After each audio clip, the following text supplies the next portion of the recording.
नमस्कार मित्रों, soul journey सतयुगा में फिर से आप सभी का स्वागत है।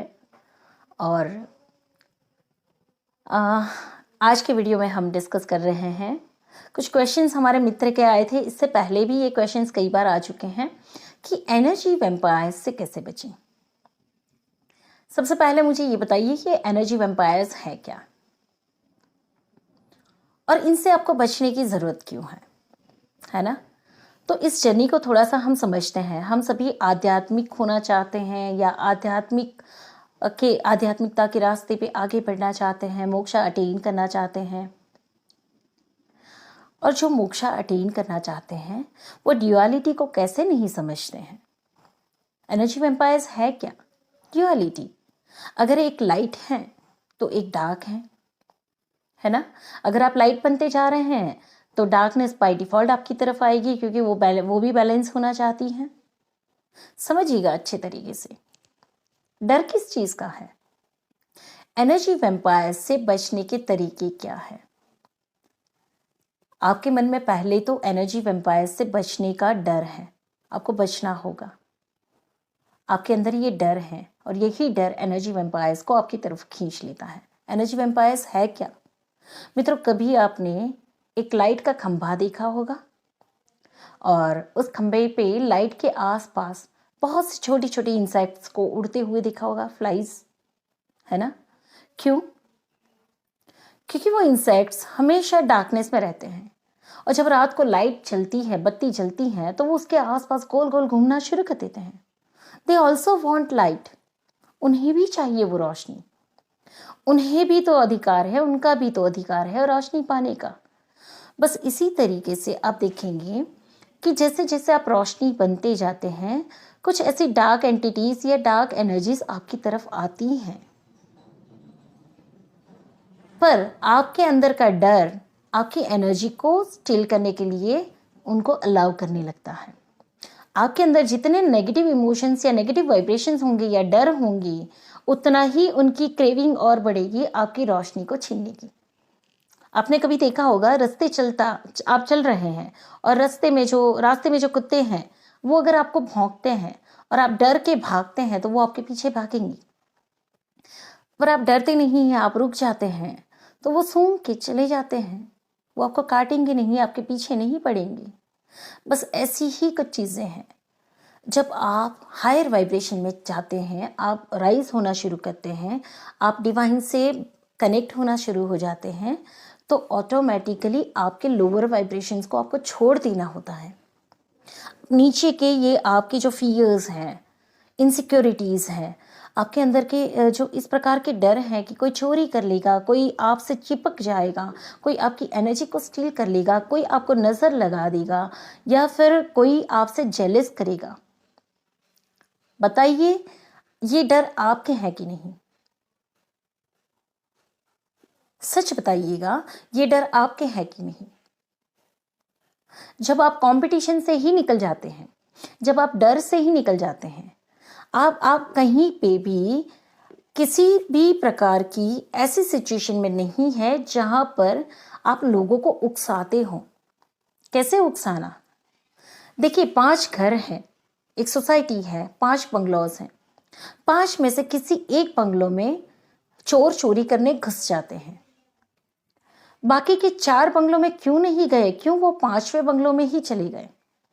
चोरों को ऐसे क्या साइंस और सिग्नल्स मिले कि एक सोसाइटी के बाकी के 4 बंगलों में चोर चोरी करने नहीं घुसे, पर वो 5वें घर में ही घुस गए? ऐसे क्या सिग्नल्स मिले उन्हें? तो कि उस घर में रहने वाले व्यक्ति के अंदर बहुत डीपर लेवल पे कहीं पे डर बैठा होगा किसी चीज का, कि कुछ पैसे या कैश हमारे कबोर्ड में पड़ी है, गहने पड़े हैं, इसको संभाल के रखो, कहीं चोरी ना हो जाए। बहुत डीपर लेवल से ये चोरी होने की या कुछ गवा देने की भावनाएं उनके अंदर बैठी हैं। यहाँ से सिग्नल छूट रहे हैं ऊपर, है ना। अब आसपास घूमने वाले चोर कहाँ चोरी करे, कहाँ डाका डाले, वो ढूंढने वाले चोर इंट्यूटिवली उसी घर को देखते हैं और उसी घर को लूटने का प्लान बना लेते हैं। तो जहां से वो स्ट्रॉन्ग वाइब्रेशन और सिग्नल्स उन्हें मिलते हैं, उसी घर में वो डाका डाल देते हैं और वहीं चोरी हो जाती है। घर के लोग बड़े चाव से बोलते हैं कि ये ना चोरी का विचार मेरे मन में पहले भी आया था कि ऐसा हो सकता था। मैंने बहुत कहा था कि ये गहने बैंक में रख दो, लॉकर में रख दो, पर कोई मेरी सुनता कहाँ है। देखो चोरी हो गई ना। समझने वाली बात यह है कि ये फ्रीक्वेंसी आपने ही भेजी है। ऐसा कर दो वरना ऐसा हो जाएगा। आपने ही वाइब्रेशंस भेजे हैं कि चोर जी आओ और मेरे घर में चोरी करो, क्योंकि मुझे डर है। अब आपकी बात सत्य हो गई, सच्ची हो गई, और आप और ठहाके मार कर कह रहे हैं कि देखो मैंने तो कहा था, मुझे तो पता ही था कि शायद ऐसा हो सकता है। आप ही ने सिग्नल भेजे। वो चोर आपके सिग्नल पकड़कर यहाँ आ गए, चोरी कर ली और सब कुछ सार्थक हो गया। जैसा आपने चाहा वैसा ही तो हुआ, उससे अलग हुआ कहाँ। इसी प्रकार से आपके अंदर डर है, आप हाई होते जा रहे हैं, वाइब्रेशंस आपके हाई होते जा रहे हैं, या फिर आप ब्यूटीफुल होते जा रहे हैं, या फिर आप और नॉलेजेबल होते जा रहे हैं। साथ साथ में आपका डर भी बढ़ रहा है, आपकी वाइब्रेशन हाई नहीं हो रहे, आपकी फ्रीक्वेंसीज और लो जा रही है। आप जितना नॉलेज गेन करते हैं उस नॉलेज का लूटने का डर भी आपके अंदर है।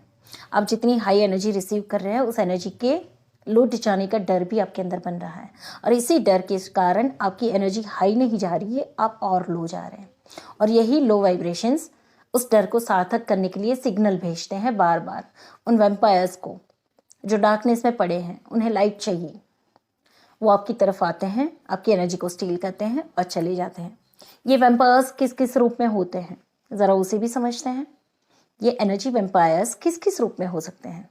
कोई आपके फ्रेंड के रूप में, कोई आपके कलीग के रूप में, कोई आपके नेबर के रूप में, पड़ोसी के रूप में, कोई आपके साथ पढ़ने वाले या रूममेट्स के रूप में, किसी भी रूप में, या फिर कोई आपके आशिक के रूप में भी हो सकता है ना। आपकी नज़र किसी और की तरफ है पर उसकी नज़र आपकी तरफ है। आप एक तरफ एनर्जी में हाई होते जा रहे हैं और वो दूसरी तरफ आपकी एनर्जी को स्टील करके चला जाता है। ये क्यों होता है? क्योंकि आप लोअर इमोशंस में हैं। मैंने अपनी जर्नी में ये समझा, हर बार कई बार मैंने भी ये नेगेटिविटी को फेस किया हुआ है। नेगेटिविटी को मैंने भी कई बार, मैं इतनी कॉन्फिडेंट रहने के बावजूद या कभी इन चीज़ों से मैं कभी डरी नहीं हूँ। कभी इस कॉम्पिटिटिव वर्ल्ड में मैं नहीं गई हूँ कि मैं राइज हो रही हूँ और मेरी एनर्जी कोई चोरी कर लेगा। क्योंकि मेरे लिए मोक्षा जर्नी का सीधा मतलब यही है कि ईच एंड एवरी सोल्स, जितने भी सोल्स, छोटे से छोटा जीव या बड़े से बड़ा जीव, उसके साथ मैत्री भाव होना ज़रूरी है, चाहे वो डार्कनेस में हो चाहे वो लाइट में हो। तो अगर एनर्जी वैम्पायर्स भी हैं तो एक माँ होती है या एक गॉडेस या एक मदर एनर्जी में अगर कोई होता है तो क्या माँ अपने काले और गोरे बच्चों में भेद करेगी? तो मैं हमेशा वो कंपैरिजन ही करती हूँ कि अगर माँ होती तो क्या करती। माँ होती तो अपने काले और गोरे, सही और गलत दोनों बच्चों में कभी भेद नहीं करती, दोनों को इक्वल प्यार देती। तो मैं हमेशा उसी फीलिंग में आने का प्रयत्न कर लेती हूँ, जिससे मुझे कभी डर लगा नहीं। फिर भी कई बार मैंने एक्सपीरियंसेस किए हैं कि जहाँ पे नेगेटिव एनर्जीज़ के अटैक्स भी हुए हैं, उसके एक्सपीरियंसेस भी हुए हैं, और कई बार ऐसे भी हुआ है कि आपकी एनर्जी स्टील हो जाती हैं। आप एकदम से खुद को खाली महसूस करते हैं। कोई एक कॉल आया, आपने उनसे बहुत अच्छे से बात भी की, बात करने के बाद इंस्टेंटली आपको लगा कि जैसे आपका कंटेनर पूरा खाली हो गया। पर ये सारे एक्सपीरियंसेस थे, और ये सारे एक्सपीरियंसेस के बाद एक ही कंक्लूजन मिला, अगर एनर्जी खाली हो गई तो इंस्टेंट एनर्जी भर भी जाती है। बस आपको अपने वाइब्रेशंस को राइज करना है, हाई करना है, और ऐसे लेवल पे चले जाना है जहाँ पे जैसे होता है ना कि जो डार्क एनर्जी, जो डार्क लेवल पे, डार्क रेल्म में रहने वाले सोल्स हैं, वो 10 कदम दूरी पर ही ऊपर तक आ पाएंगी। यानी कि कुछ लेयर्स होते हैं ना अर्थ के एग्जिस्टेंस में, यूनिवर्सल जो डायमेंशंस होते हैं उसके लेयर्स होते हैं, लेवल्स। तो जैसे डार्क एंटिटीज़ हैं वो आपके 2 लेवल तक ही ऊपर आ पाएगी, पर आप हैं यहाँ पे उसी लेवल पे, तो नीचे की एनर्जीज आपकी एनर्जी को पिक कर लेगी। पर आप और राइज होते जाते हैं और आप 4 लेवल और अप चले गए। अब ये जो डार्क एंटिटीज़ हैं या डार्क एनर्जीज हैं वो आपके चौथे लेवल पर नहीं आ सकती है, क्योंकि आप वहाँ पर हैं। तो इस जर्नी में जो काम करना है वो एक ही काम करना है आपको, हर तरीके से। भले आपका कंटेनर खाली हो जाए फिर भर लीजिए, भले आपकी एनर्जी स्टील हो जाए फिर भर लीजिए। डर के नहीं चलना है, फेथ रखना है कि अगर खाली भी हो रहा है तो भर भी रहा है। उसको भरते भरते अपने लेवल को इतना राइज कर दीजिए कि आपके अंदर से डर ही समाप्त हो जाए। अगर कोई चोर आपका घर लूट के चला जाता है, चोरी कर लेता है, आपका क्या था जो गया, डिवाइन वापस दे देगा, फिर से मिल जाएगा आपको। यानी कि मेरा फोकस जाने पे नहीं है, फिर से पाने पे है। मैंने अपना फोकस ही शिफ्ट कर दिया। जो चला गया वो चला गया, जो गया मेरे हाथ में नहीं है। मेरे हाथ में क्या है? फिर से पाना। मैंने डिवाइन पे हुक लगा के रखा हुआ है। डिवाइन जब भी खाली होगा आप भर देना, आई एम रेडी। तो मेरा पूरा फोकस है फिर से भरने पे। बस इतना फोकस शिफ्ट करो और डर से मुक्त हो जाओ। जैसे आप डर से मुक्त हुए, आपकी फ्रिक्वेंसीज और हाई होनी शुरू हो जाएगी और आप उस रेल में चले जाएंगे जहां से फिर नीचे से ऊपर एनर्जीज नहीं आ सकती हैं। अब किन से लड़ेंगे? क्या अपने मित्रों से लड़ेंगे? क्या अपने रिलेटिव्स और नेबर्स से लड़ेंगे? उनको एनर्जी वैम्पायर्स कहकर उनसे रिश्ते कट कर देंगे? किससे कट होंगे आप और कितनों को कट करेंगे? कितनों को कट करेंगे? उससे अच्छा उन सभी को प्रेम से स्वीकार करना शुरू करो और अपनी फ्रिक्वेंसीज को राइज करो। और जब भी ऐसा लगे कि आप हाई वाइब्रेशंस में हैं और कुछ ऐसे सोल्स जहां पर आपको लगता है कि ये लोअर इमोशंस में है, तो वहां पे मदरली फीलिंग को बढ़ा दो। एक माँ की ऊर्जा, माँ अपने नेगेटिव, काले या वीक बच्चे को भी प्यार करती है तो उसका प्यार बढ़ता ही है, कभी कम नहीं होता है। तो इसी तरीके से उस व्यक्ति से या उस सोल से या उस पर्सन से डील करो जहाँ पे आपके अंदर डर नहीं है, पर सिर्फ ममता है, मैत्री है या प्रेम है। देखे फिर आपकी एनर्जी कौन स्टील करता है। और यहाँ तक मैंने ये भी एक्सपीरियंसेस किए हैं कि कई बार फॉरेन बॉडीज, यानी कि ऐसे सोल्स जो मृत्यु के बाद ऐसी अवस्थाओं में होते हैं, वो आपसे कनेक्ट होते हैं। चाहे वो फिर आपके पितृ हो गए या फिर कोई ऐसे अननोन सोल्स हो गए या ऐसी कोई कार्मिक पैटर्न्स जिनके साथ आपकी जुड़ी हुई है, वैसे सोल्स भी आपके साथ कनेक्ट हो सकते हैं आपकी एनर्जी को स्टील करने के लिए। होता है ऐसे एक्सपीरियंसेस हुए हैं। पर उस एक्सपीरियंस के पीछे जो जिम्मेदार कारण है वो मैंने देखा कि वो सिर्फ और सिर्फ आपके अंदर का गहरा डर है। और अगर ऐसे एक्सपीरियंसेस हो भी गए तो विद इन 1 और 2 डेज वापस आप एनर्जी को रीगेन कर लेते हैं। आपको रुकना नहीं है, बस इन विषयों के बारे में ज़्यादा सोचना भी नहीं है। आपकी श्रद्धा और प्रेम आपके अंदर बढ़ाती जाइए और अपनी जर्नी को आगे बढ़ाते जाइए। यहाँ आप किसको टालेंगे? किसी को नहीं टाल सकते हैं। मोक्षा आप तभी अटेन कर सकते हैं जब एक एक जीव के प्रति आपके अंदर मैत्री भाव होगा, आपके अंदर करुणा और प्रेम होगा। तो इसके लिए तो मैं ये कहना चाहूँगी कि एनर्जी वैम्पायर्स भी, उनको भी गले लगाना चाहिए, उनको भी गले लगा सकते हैं। वो कोई वैम्पायर्स थोड़ी है, कोई चाहकर या जानबूझकर थोड़ी आपकी एनर्जी स्टील करता है। वो भूखा है, वो खाली है, इसलिए उसे चाहिए।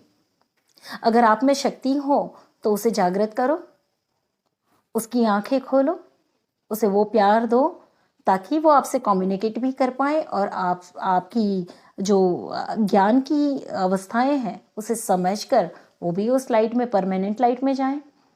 ऐसे भी अनुभव हमने किए हैं कि जहाँ पे उनसे कम्युनिकेट होता है कि आपको क्या चाहिए, व्हाट डू यू वांट।